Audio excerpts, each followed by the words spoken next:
सभी भाई बहनों को जय श्री राम। दोस्तों, आज के वीडियो में हम बात करेंगे काल सर्प दोष के बारे में कि क्या काल सर्प दोष सच में होता है, क्या काल सर्प दोष आधुनिक ज्योतिष में मायने रखता है या काल सर्प दोष एक बनाई हुई कहानी है। देखिए, पहले तो ये समझिए कि काल सर्प दोष होता क्या है। जब भी आपकी कुंडली में राहु और केतु के मध्य सारे ग्रह आ जाएं, यानी कि राहु और केतु एक साइड हैं और उसके एक तरफ ही सारे ग्रह बैठे हुए हैं, एक कुंडली के माध्यम से यहां मैं आपको समझा रहा हूं जो आपकी स्क्रीन पर आ रही है। तो यहां पर काल सर्प दोष का निर्माण हो जाता है।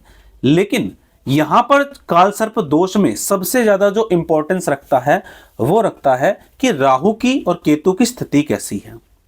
अगर यहां पर कुंडली में राहु 6वें भाव में और केतु 12वें भाव में है और सारे ग्रह कुंडली के इसी तरफ बैठे हुए हैं और राहु और केतु के मध्य आ गए हैं, तो यहां पर यह काल सर्प दोष ना होकर के काल सर्प योग बन जाएगा। क्यों?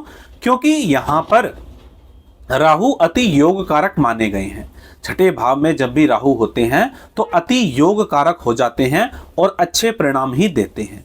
यहीं पर अगर राहु अष्टम में आ गए और केतु दूसरे भाव में आ गए और कुंडली के एक साइड ही सारे ग्रह हैं, तो यहां पर जो परिणाम है कुंडली के बिल्कुल बदल जाएंगे, यानी कि व्यक्ति को कुछ अशुभ परिणाम देखने को मिल सकते हैं। यानी कि यहां पर अगर राहु की स्थिति अच्छी या बुरी है, उसी के अनुसार आपको काल सर्प दोष का या योग का फल मिलता है। राहु का बलाबल कैसा है, अंश कैसे हैं, कौन सी राशि में बैठे हैं, कितने डिग्री पर बैठे हैं, कौन से ग्रह की दृष्टि पड़ रही है, ये सब चीजें काल सर्प दोष में या योग में बहुत मायने रखती हैं। यानी कि राहु की स्थिति अच्छी तो होगा काल सर्प योग, और अगर राहु की स्थिति खराब तो ये होगा काल सर्प दोष। तो हम ये कंक्लूड करते हैं कि काल सर्प दोष भी होता है और काल सर्प योग भी होता है। ये डिपेंड करता है कि आपकी कुंडली में राहु देव बैठे कहां पर हैं, कौन सी राशि में बैठे हैं। यहां पर एक बहुत ज्वलंत प्रश्न ये आता है कि क्या एक पूजा करवा लेने से काल सर्प दोष ठीक हो जाता है। भारत में ऐसे मंदिर हैं जहां पर आप पूजा करवाते हैं, नासिक में, उज्जैन में, कि उससे आपका काल सर्प दोष ठीक हो जाएगा। दोस्तों, ऐसा बिल्कुल नहीं है कि कोई एक उपाय कर लेने से, कोई काम एक बार कर लेने से आपका काल सर्प दोष ठीक हो जाता है। अगर आपका राहु खराब है तो आप घबराने वाले होंगे, समय पर आपकी बुद्धि काम नहीं करेगी, आप डिप्रेशन या एंजाइटी के शिकार हो सकते हैं, किसी नशे के शिकार हो सकते हैं। अगर आप दारू पीते हैं और आपने पूजा करवा ली और फिर भी दारू पी रहे हैं तो कैसे काल सर्प दोष ठीक होगा। देखिए, राहु का संबंध आपके पूर्वजों से है, आपके पितरों से है, आपके डीएनए से उसका संबंध है।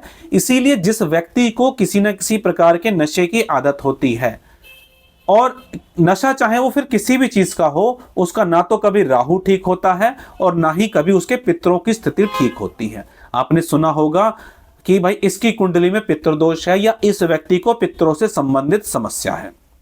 देखिए, इसको एक और एग्जाम्पल के माध्यम से मैं समझाता हूं। आप जब घर में बच्चे होते हैं, आपके माता पिता जो भी सामान लाते हैं, बाय डिफॉल्ट आपका उन चीजों पर अधिकार हो जाता है और आपकी मानसिकता ऐसी होती है कि इस पर मेरा अधिकार है ही। इसी प्रकार जब हम कोई भी चीज खाते हैं, पीते हैं या कोई भी अच्छा या बुरा काम करते हैं, तो बाय डिफॉल्ट उसका 10% हिस्सा हमारे पितरों तक चला जाता है, यानी कि राहु के अंतर्गत चला जाता है, जो कि अच्छा या बुरा हम करते हैं।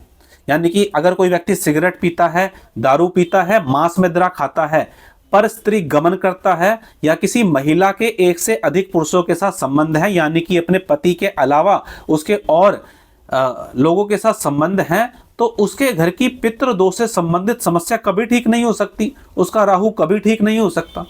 तो इस चीज को जरा समझिए। कुल मिलाकर काल सर्प दोष भी है, काल सर्प योग भी है, और अगर आपकी आदतें ठीक नहीं है तो आपका काल सर्प योग भी दोष में बदल जाएगा, और अगर आपने अच्छी आदतों का अनुसरण कर लिया है तो आपका काल सर्प दोष जो है वो भी योग में बदल जाएगा। तो दोस्तों, ये जानकारी थी काल सर्प दोष के बारे में और योग के बारे में। आज के वीडियो में इतना ही। मिलेंगे इसी तरह की जानकारी के साथ अपने अगले वीडियो में। तब तक के लिए जय श्री राम।